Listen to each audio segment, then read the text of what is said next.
আসসালামু আলাইকুম রাহমাতুল্লাহ। মোৰ মৰমৰ দৰ্শক বন্ধুসকল, আজি আপোনালোকৰ মাজত বুখাৰী শৰীফৰ এটা হাদিছ লৈ আহিছো। হাদিছ নম্বৰ হ'ল 5976।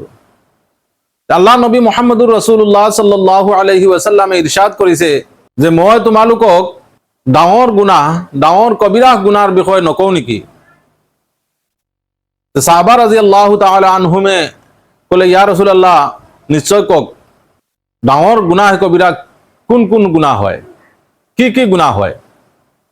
আল্লাহ নবী সাল্লাল্লাহু আলাইহি ওয়াসাল্লামে ক'লে যে আল্লাহৰ এক নম্বৰ হ'ল আল্লাহৰ লগত শিৰিক কৰা, দুই নম্বৰ হ'ল মাক বাপেকৰ লগত নাফৰমানি কৰা। তাৰপিছত আল্লাহ নবী সাল্লাল্লাহু আলাইহি ওয়াসাল্লামে চিধা হৈ বহি বাৰ বাৰ ক'লে যে মিছা মাত মাতা আৰু মিছা সাক্ষী দিয়া। ভাই বন্ধুসকল, এই গুনাহসমূহ হয় গুনাহ কবিৰা, চবতকৈ ডাঙৰ গুনাহ। আল্লাহৰ লগত শিৰিক কৰা, মাক বাপেকৰ নাফৰমানি কৰা, কথা নুশুনা আৰু মিছা মাত মাতা আৰু মিছা সাক্ষী দিয়া।